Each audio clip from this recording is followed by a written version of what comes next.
Dalam Bapa dan Putra dan Roh Kudus. Amin. Puji syukur kami aturkan kepadamu ya Bapa, bahwa Putramu menyebut kami adalah sahabat. Kami bukan hanya hamba, tapi sahabat.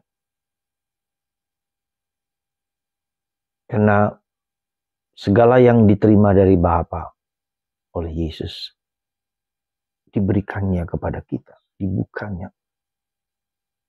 Untuk kami untuk semakin menyelami revelasi Kristus dalam kitab suci. Dan dalam relasi kami dengan Yesus semakin dalam. Terpujilah namamu kini dan sepanjang segala masa. Amin. Para saudara, sungguh Yesus menyebut kita sahabat. Bukan kita menyebut Yesus sahabat. Itu pastilah kalau kita menyebut Yesus sahabat.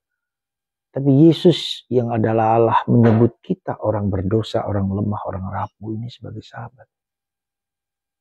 Dia membukakan rahasia keilahian revelasinya kepada kita manusia.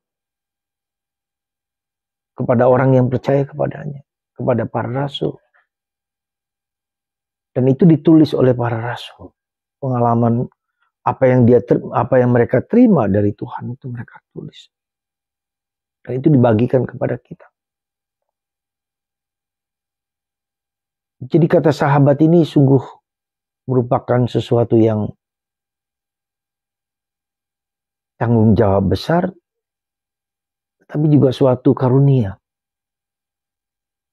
Saya bukan hamba, saya kan budak, tapi sahabat. Bahwa Tuhan mengerti kelemahanku, keberdosaanku, kerapuhanku, ketidakberdayaanku. Untuk menjalankan perintah Tuhan, perintah Yesus. Sungguh merupakan kegembiraan besar. Rahasia Tuhan itu diberikan kepadaku, kepada Anda juga. Untuk kita laksanakan, untuk kita jalankan dalam hidup kita kalau kita ingin bahagia. Dan kalau kita ingin menjalankan perintah Yesus untuk saling mencintai. Yesus mengatakan mencintai sesama yang dekat, yang cocok dengan kita gampang. Tapi mencintai musuh, mencintai orang yang membenci kita. Ketika kita melihat orang lain tidak cocok dengan kita, kita jauh, kita sebarkan gosip, kita iri, cemburu.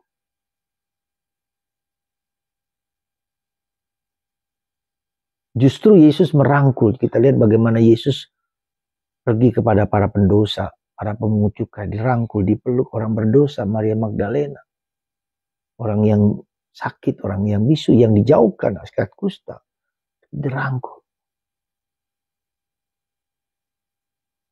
Maka mari saudaraku, ketika kita menghadapi orang-orang sulit di sekitar kita, kita tidak bisa mengubah orang lain. Bahkan suami istri pun tidak bisa diubah. Tetapi yang bisa mengubah adalah kita mengubah diri kita sendiri. Karena itu yang bisa kita lakukan untuk diri kita sendiri. Yaitu hidup dalam cinta, hidup dalam kasih. Untuk mengampuni, untuk berdoa, untuk memberikan diri kepada Tuhan.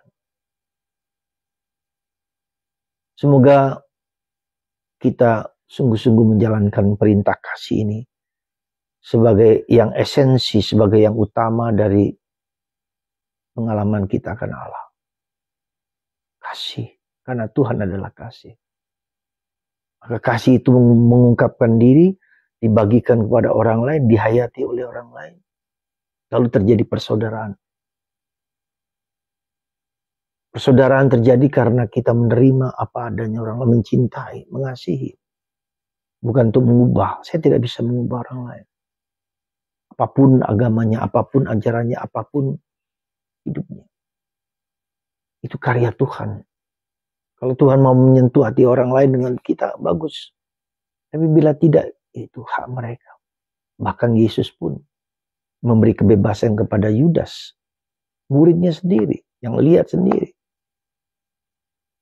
Dan kita lihat bagaimana Petrus pun menyangkal Yesus 3 kali. Tapi dia bertobat. kasih Tuhan tetap mengasihinya. Apakah engkau mencintai aku? Kata Yesus kepada Petrus, ya Tuhan, engkau tahu aku mencintaimu. Sampai 3 kali dan Petrus menangis. Pertanyaan yang sama, apakah engkau mencintai aku? Cintailah sesamaku, cintailah orang yang dekat denganmu. Cintailah musuh-musuh kita, cintailah siapa saja. Ya, bukan dengan mengadili, menghukum, menindas, dan seterusnya. Semoga kita mengalami kasih Tuhan dalam hidup kita. Tuhan lebih dulu mencintai aku, kata Yesus, dan aku mencintai kamu. Pengalaman dicintai oleh Allah yang mengagumkan itu sungguh membuat kita harus berubah dalam hidup. Perubahan terjadi karena kita dicintai, bukan karena kita dibenci, bukan karena kita dipaksa, ditindas, tapi justru dicintai. Luar biasa. Perintah Yesus ini bukan kaleng-kaleng, tapi daging yang membuat kita bahagia. Semoga Tuhan mendorong kita untuk hidup dalam kasih, terutama kasih Allah, dan kita bagikan kepada orang lain. Tuhan memberkati Anda semua. Bapa,